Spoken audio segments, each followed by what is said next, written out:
बिस्मिल्लाहिर्रहमानिर्रहीम।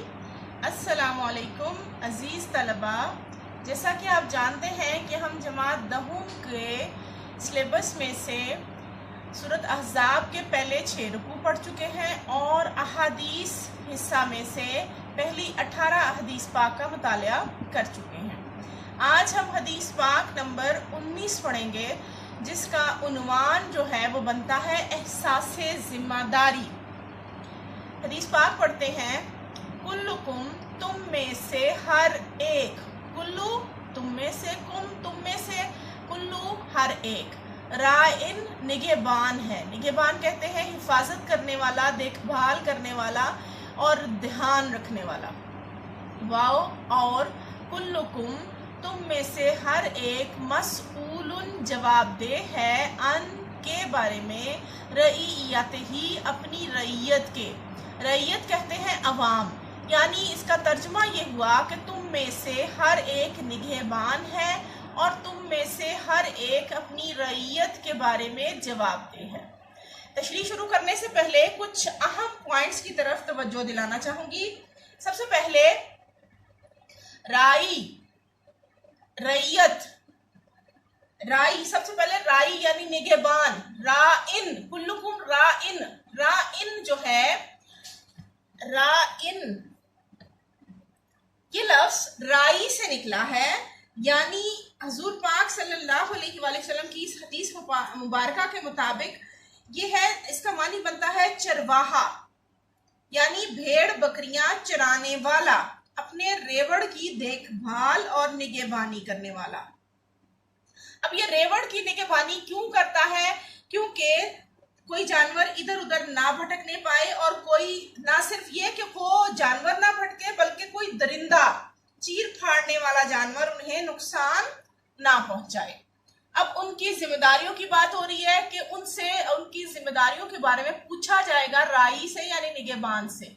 तो सबसे पहले जिम्मेदारी और निगहबानी चूंकि एक फर्ज है अल्लाह ताला की तरफ से, जिम्मेदारी और निगहबानी एक ऐसा फर्ज है जो किसी भी इंसान के लिए मुआफ नहीं। हुक्मरान अपनी रियाया की हुकूक की निगहदाश्त और उनकी फलाह बहबूद का जिम्मेदार होता है। वालिदैन अपनी औलाद की तालीम और तरबियत के जिम्मेदार हैं। इसी तरह हर शख्स अपने अपने कामों का जिम्मेदार है। इस सिलसिले में हम इसकी मजीद डिटेल ये लिख सकते हैं कि चूंकि अल्लाह के सामने हर शख्स जो है वो इस दुनिया में हर शख्स अपनी जगह निगहबान और जिम्मेदार है और अल्लाह के सामने उसे अपने जो है फराइज के बारे में जवाबदेही करना होगी।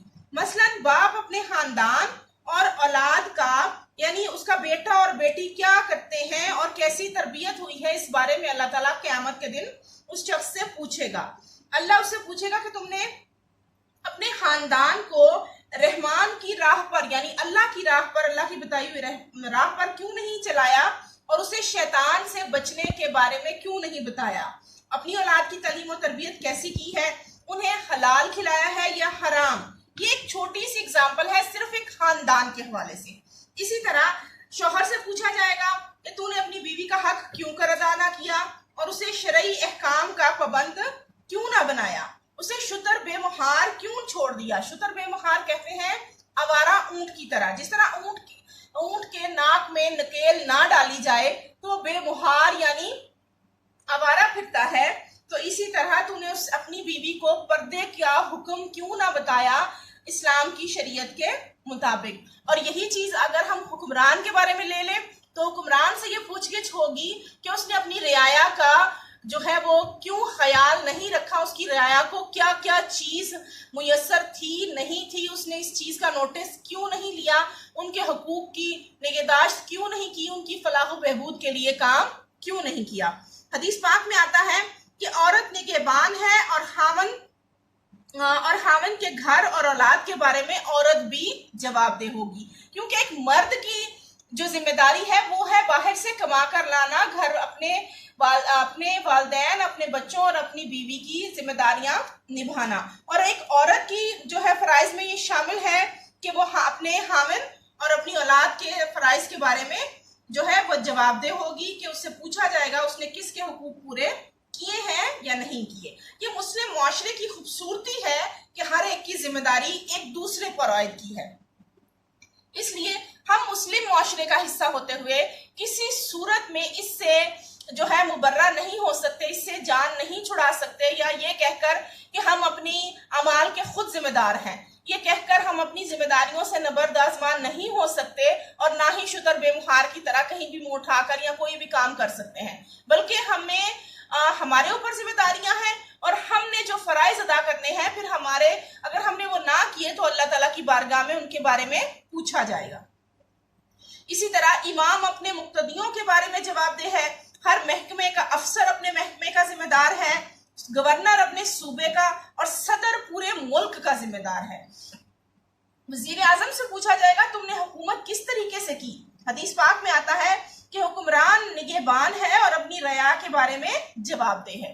इसी तरह अंबिया कराम जो है उनसे उनकी उम्मत के बारे में पूछा जाएगा कि उन्होंने अल्लाह का पैगाम अपनी उम्मत को पहुंचाया और उन्हें बताया कि अल्लाह का दीन क्या है।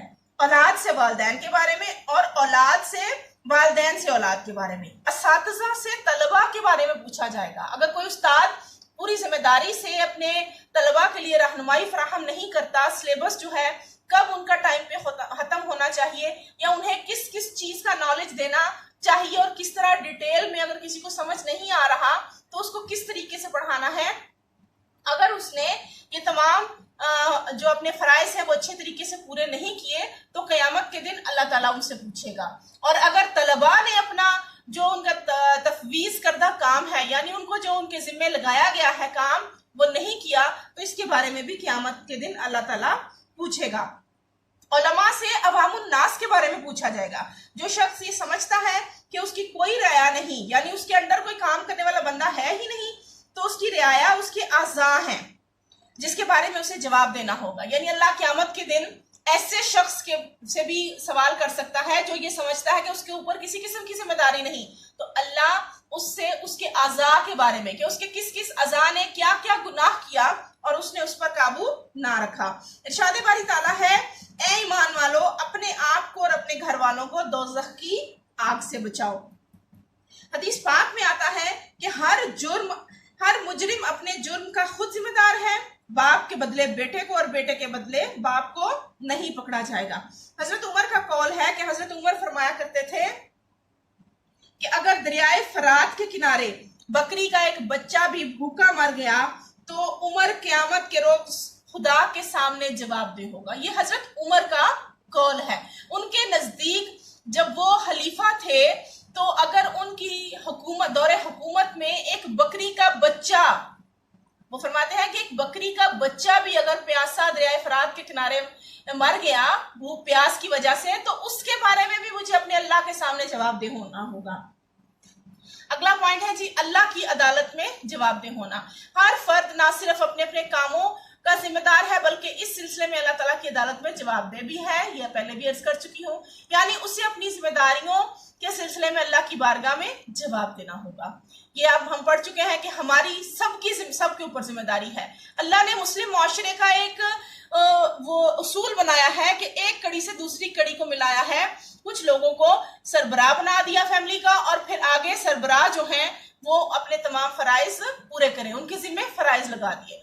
इस हदीस मुबारका की रोशनी में हमें ये रहनुमाई मिलती है कि हमें अपनी जिम्मेदारियों को अहसन तरीके से अंजाम देने की कोशिश करनी चाहिए ताकि अल्लाह की बारगाह में सुरखरुई हासिल हो सके।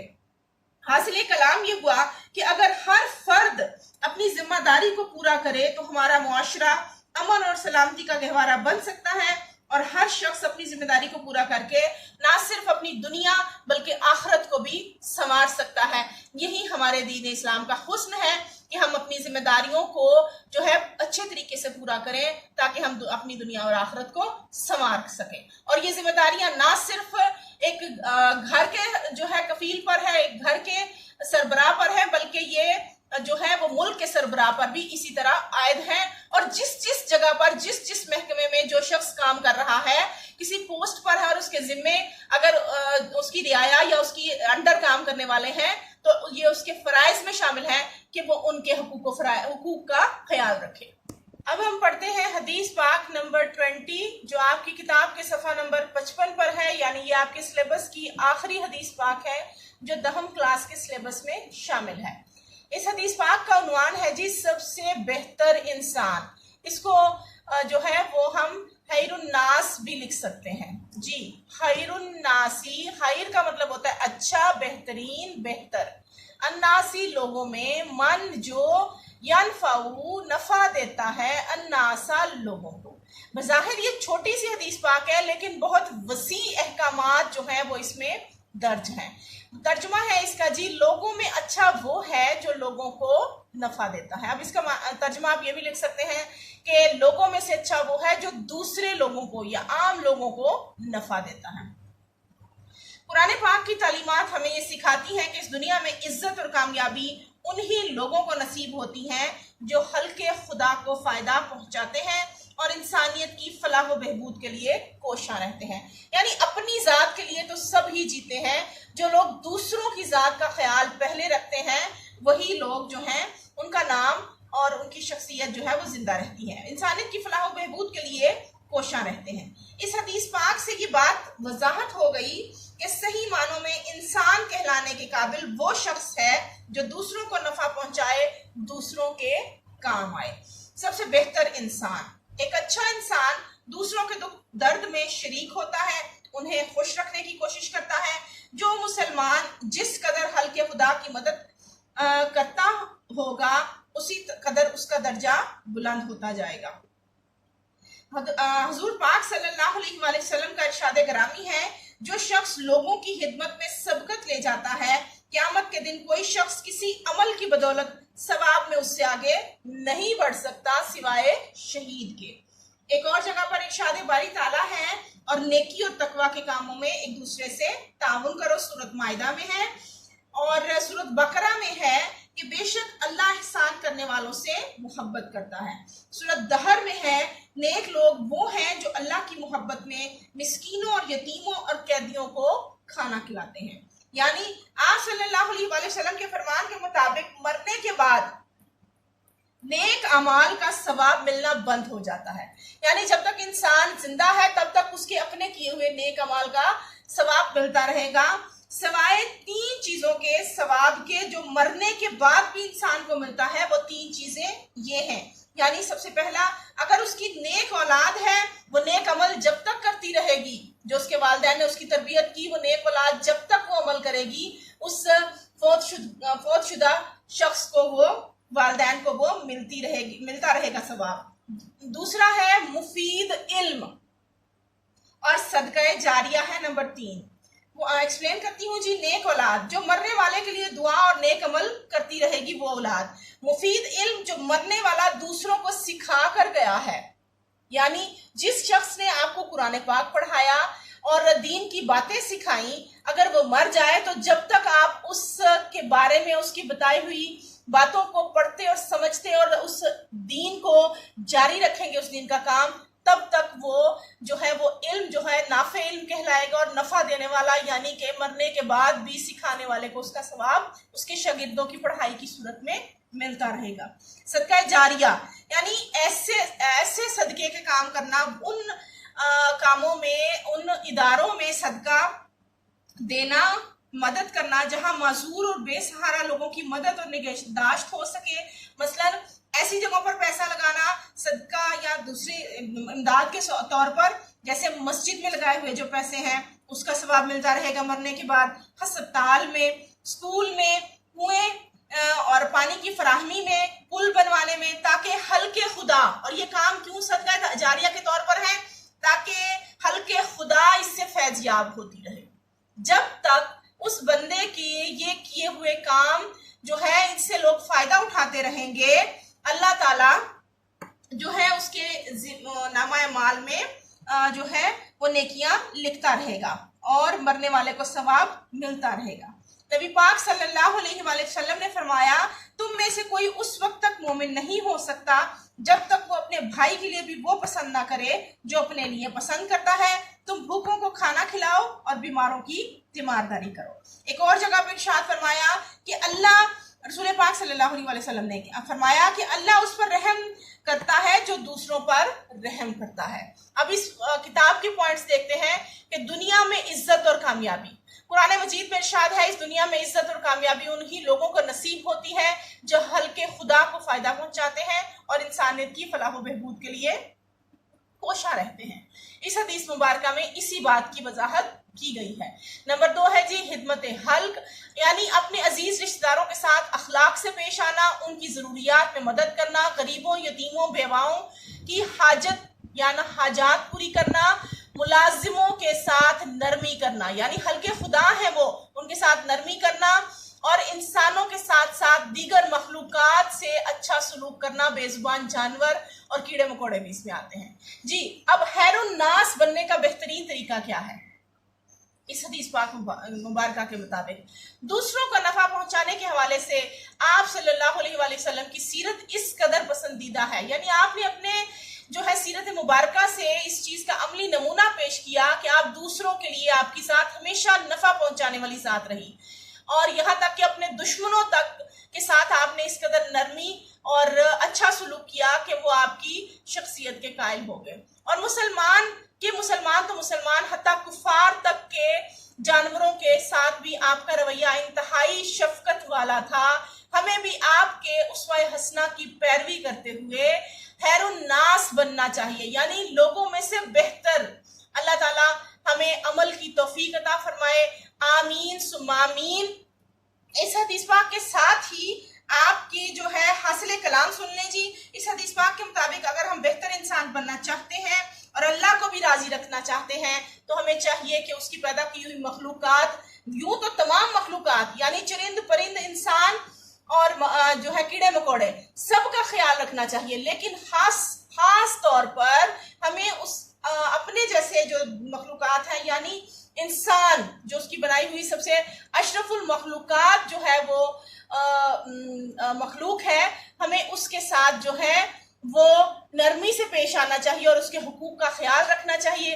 अल्लाह ताला हमें इसकी तौफीक दे, आमीन या रब्बुल आलमीन। इसके साथ ही आपकी हदीस पाक के चैप्टर ख़त्म हुए। अब इंशाअल्लाह अगले जो है लेसन में हम आपको मौज़ूआती मुताला का अगला हिस्सा पढ़ाएंगे।